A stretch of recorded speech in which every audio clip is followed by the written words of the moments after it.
Hi everyone, welcome back to my YouTube channel. It has been a hot minute since I have posted a video. I have just been so busy. I went back to work, so I've been working and just like readjusting, and I've been so busy. But I'm back for now. I would literally love nothing more than to do this literally every single day, but that's just not possible. Anyway, I'm back. I'm going to be doing another true makeup and true makeup? What? Anyway, I'm back. I'm going to be doing another true crime and makeup video. If you're new here, this is where I literally sit down, I do my makeup, and I talk about something true crime related. If you like true crime and makeup, please subscribe. Or if you just like true crime, or you just like makeup, subscribe. I wanted to do a really good, juicy one for my first one back after like a month. So we're going to be doing a cannibal case. Woo! I did do Albert Fish, who was a cannibal, but this is like a lot more recent. So yeah, let's just go into it. Before I start, I'm going to give a usual disclaimer. This video is for educational purposes only, and I mean no disrespect when I'm talking about anyone in today's video. I have made this video from a collection of sources that I have found on the internet, and they're all listed below. In this video, I'm going to be talking about some nasty stuff, including murder and cannibalism. Obvs. Right, let's get back into it, guys. How are you? You all good? You staying safe? Good. So, Stephen Griffiths, this is the guy I'm going to be talking about today. Good old Stephen. He was born on the 24th of December 1969 in Dewsbury in West Yorkshire. So we already know that he was born on Christmas Eve, which is kind of sucky. Right, so Stephen, his dad, so Stephen Griffiths, his dad was actually also called Stephen Griffiths. So his dad was also called Stephen Griffiths, and he worked as a salesman at a frozen food place, I presume somewhere like Iceland. Stephen's mum was called Moira, and she worked as a telephone lady person. Anyway, his mum was actually a con artist, and she would later be arrested for fraud. When Stephen was 13 years old, his parents ended up getting a divorce, and Stephen and his two other siblings, they would go and live with their mother. Their dad would send them money to go to school, because they went to a school where you had to pay for that, and he would work, he would send them money, so they were able to do that. Stephen was a bright kid, but he was like pretty weird. He would watch his mum like have sex with like multiple men in their garden. Like he would like spy on her when she was having sex. I mean, she was having sex in their garden, so like that's kind of weird, honestly. Not that there's anything wrong with that, it's just like, if you've got kids in the house, why are you doing it in your garden? When Stephen was in his teens, he would get into a habit of shoplifting. He was shoplifting, and he cut open a shop attendant's face, like the side of their face, with a knife, because they tried to stop him stealing something, and he like cut open their face. Stephen was actually arrested for this. He was sentenced to 3 years in youth custody, and he was 17 at the time. When Stephen was in this youth custody prison, he actually lost all connections with his family. He kind of like grew up, would never really like speak to his family again. He also would tell people who worked at the prison, you know, like officers and psychiatrists and stuff, he told them he really wanted to become a serial killer. Red flags. He would be like, yo, I really want to be a serial killer, and he would like fantasize about it. So a year after Stephen was arrested, he was actually let go, and after he was let go, he went to go and live in a place called Manningham, which is in Bradford. He there attended Bradford College, and he studied psychology. In 1989, Stephen was actually convicted for carrying an air pistol as an offensive weapon, and he was sentenced to carry out 100 hours of community service. With the air pistol, apparently he was shooting, oh my god, cars, can you not? Apparently with this air pistol he was shooting birds, killing them and dissecting them. It feels so nice to be making a video again. I know this is like a really weird point to say it, but it just feels really nice to be doing this again. I really missed it. Thank you to everyone who's like actually subscribed to me so far, like I really appreciate it. Anyway, the year after he's sentenced to those 100 hours of community service, he actually gets arrested again. So it's 1999 and he goes to prison for 2 years because he gets a knife and he holds it up to a girl's throat. So Stephen wasn't showing like any signs of like a mental disorder or anything like that, so he couldn't be sectioned under the Mental Health Act. He had no mental illness, no psychotic tendencies. He was just a loony guy. Stephen, he was a weird guy, you know, like they always are. They're always weird guys, but Stephen was a weird guy. So Stephen had this really weird phobia of penetration. He would sleep with cotton wool balls in his ears at night because he was like really scared that insects were gonna like climb in his ears. Weird. Me and Stephen, we had a few things in common, you know. He was like quite interested in serial killers. He did kind of take it to the next extreme because he was like actually obsessed with serial killers and becoming one. Like, I don't want to become one, I'm just like interested in them. Stephen would purchase books about serial killers. He would get books about like Jack the Ripper, the Moors murderers. Maybe this foundation is a bit too light. Stephen was absolutely obsessed with the Yorkshire Ripper, Peter Sutcliffe. So quick recap if you don't know who he is. Peter Sutcliffe was a serial killer in the 70s, 80s, and he killed 13 prostitutes around like the Yorkshire area, including Bradford, Manchester. And Stephen was obsessed with the Yorkshire Ripper. He would kind of later go on to do a lot of things, do a lot of crimes in honour of Peter Sutcliffe. Maybe I'll do a Yorkshire Ripper video at some point. If you'd like to see that, let me know down in the comments box and I'll do it for you. So Stephen is 27 years old. He moves into a 1-bedroom apartment in Bradford, and he basically moves somewhere that's right next to Bradford's red light district. Even though he's living right next to the red light district and he wants to kill people and he also is obsessed with Peter Sutcliffe, he doesn't actually do anything with prostitutes for a very long time. So in 1998, Stephen is dating this girl and he dates her for 2 years, and for 2 years she doesn't go back to his flat. How crazy is that? I would be like suspicious. So after 2 years of dating this girl, Stephen finally invites this girl back to his flat. She goes into his house and she gets freaked out straight away because she goes in and every single surface is covered in like plastic or like plastic wrap. So she ends the relationship and she gets the hell out of there. Thank God. After that, he then dates this other woman for a little bit, but they break up because Stephen is a very abusive, aggressive man and they have a very abusive relationship. At one point they were actually pregnant together, but she had a miscarriage. Anyway, they end up splitting up. After they broke up, she wanted nothing to do with him because he was like aggressive and he was abusive to her, but Stephen continued to stalk her for years. He would like follow her around and he would like try and ring her and send her messages, and like he was just creepy. By 2001, Stephen and this woman are done and Stephen starts to drink a lot and take a lot of drugs. Stephen also owned 2 pet lizards and he would like frequently take them out for walks on dog leads. He would wear this big black like knee-length leather jacket and he would wear sunglasses and he would have his hair like scraped back, like he looked like he was on the Matrix, you know. And he'd just walk around walking these lizards. I really tried hard to find the names of these lizards, but I couldn't find them anywhere.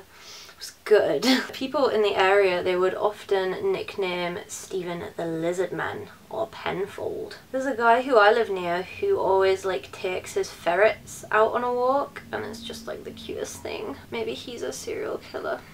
Oh my god, there's a cat! I live in the centre of Manchester. I don't see cats. Ah! People who knew Stephen would describe him as an eccentric guy, a bit of a loner, but a friendly, eccentric loner. There was a woman who was like his neighbour who he was friends with. They bonded because she was an animal lover and he had those very nice lizards. She once came around to his flat to see his lizards and she described his apartment as a maze. Like he just had stuff like laying all over the place, like a little bit of like a hoarder. and he would breed like rats. He would like breed them, and then he would just like give them to his lizards to just like eat whole. And yeah, he just did that in front of this woman, and she was like, one of Stephen's other friends, who was called Billy Parkin, he once actually saw Stephen eat a live baby rat and then washed it down with a glass of water. Ooh, gross! Red flag! Anyway, despite his weirdness, in 2003, Stephen actually ended up graduating with his psychology degree. He got a first-class degree.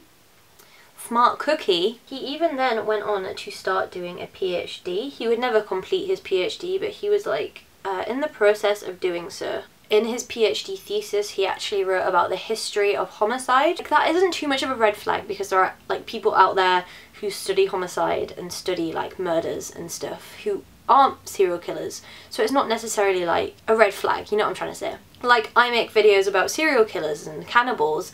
That doesn't make me a serial killer. Like, I'm interested in talking about it, I'm not interested in being one. Does that make sense? So Stephen was unemployed, and he would spend most of his time with his lizards and also downloading very violent pornography onto his computer. I don't know why he downloaded it. Like, why not just watch it? Like, why download it? Different time. He also had a MySpace account. Remember that? Remember MySpace? On his MySpace account, he would often like quote notorious criminals, people like Peter Sutcliffe, and his MySpace name was actually Ven Pariah. People think Ven was short for Stephen, and Pariah actually is a word which means an outcast. So that kind of explains like what he thought about himself. He saw himself as an outcast. He saw himself as a loner. So anyway, Stephen decides to become a serial killer. He wanted to kill prostitutes in Bradford as a way to honour Peter Sutcliffe. He killed them in the same area of some of, you know, the Yorkshire Ripper's victims. On the 22nd of June 2009, Peter actually took a woman home called Susan Rushworth, and she was a prostitute. So Susan Rushworth, she was a 43-year-old prostitute living in Bradford, and he took her to his flat and he killed her and he dismembered her body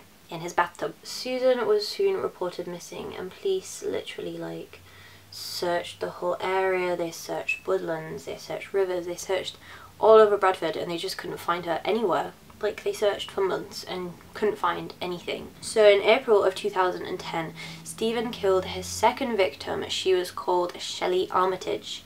She was also a prostitute living in Bradford, and she was 31 years old. She was well known in the area, and she became a prostitute for drugs.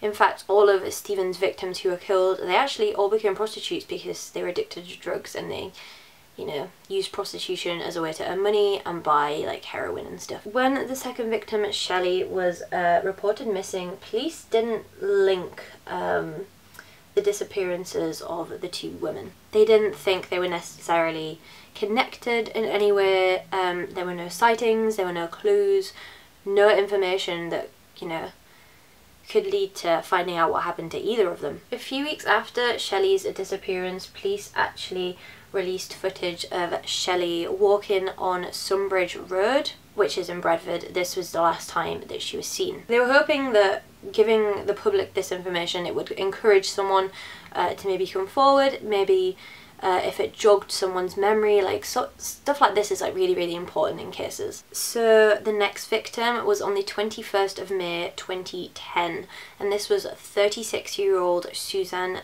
Blamias, sorry if I'm saying that wrong. Shortly after her disappearance, police would go on very soon to find some pretty damning evidence. So 3 days after Suzanne had gone missing, a caretaker of a block of like flats or apartments was just doing like a routine check of the CCTV cameras and found something horrific. This caretaker saw Suzanne walking down a corridor with a man walking down the corridor with him and into his flat. A few moments later, Suzanne actually left the flat. She ran down the corridor trying to get away from this man. He ran after her with a crossbow that was loaded. He fired one shot and he missed her, and he then tackled her to the ground and he shot her in the head. Afterwards, he dragged her body back to his flat. The next thing that happens is just like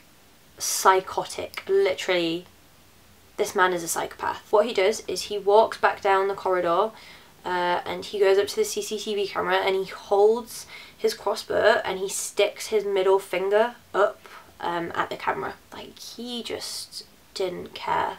He knew he was going to get caught and he did not care. Obviously, the caretaker went to the police with this information, and straight away the police went to the flat and arrested 40-year-old Stephen Griffiths. Stephen admitted to killing Suzanne straight away. He was very forthcoming with a lot of information, but he held back quite a lot as well. So he admitted to killing her, but they couldn't find her body. They couldn't find Suzanne's body. They searched his flat, they searched everywhere. They searched like the gardens and area around his flat and just like couldn't find anything. And they asked Stephen, you know, what have you done with her? And he wouldn't tell them. Police ended up finding some of Suzanne's body. She had been dismembered and thrown into a river. They found her head in a rucksack that had been thrown in the river, and the crossbow like arrow was still embedded in her head.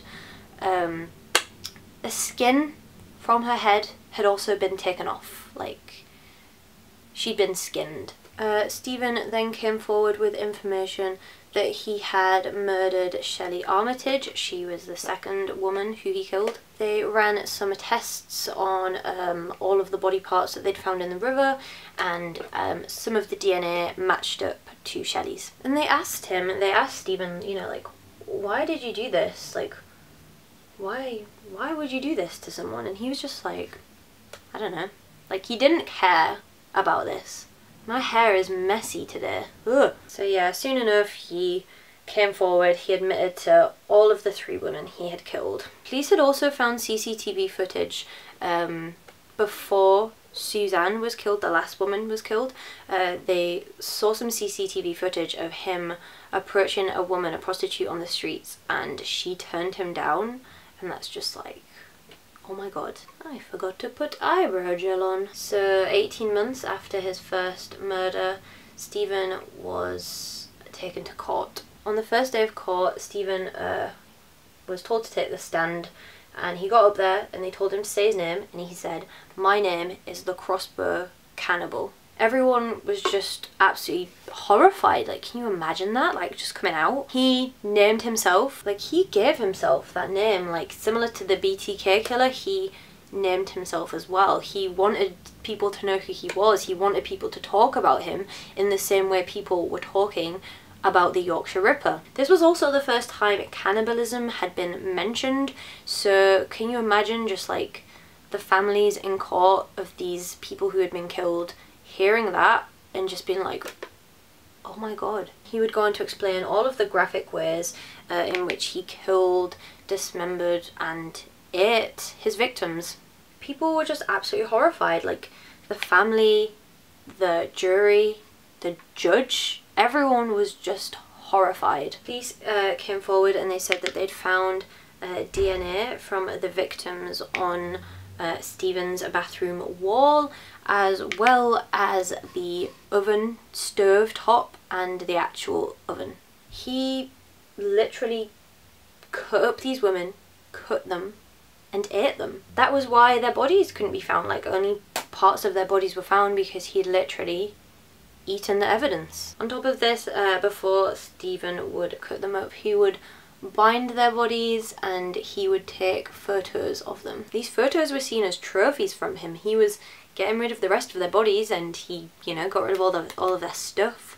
But he kept the photos as trophies. At the end of Stephen's trial, he actually ended up pleading guilty and he was given 3 life sentences. The judge said he would never be released. He was sent to HM Prison Longlartin, which is in Worcestershire, and he will be there for the rest of his life. Like, there is absolutely no chance he's getting out of prison, no chance of parole. He will be in there until he dies. While he's been in prison, he's tried to, you know, get an easy way out. He's tried to commit suicide. He's gone on hunger strikes to try and starve himself to death. In 2019, he was actually attacked by a fellow inmate. They got like a spike and they basically stabbed him through his chest. He was 49 when this happened, and he was left with like a gaping hole in his chest. We had to go straight to hospital, but he didn't die. Anyway, from what I found on the internet, he's still alive in prison, just like serving his sentence out until he dies. Anyway, that is everything on today's video about Stephen Griffiths, the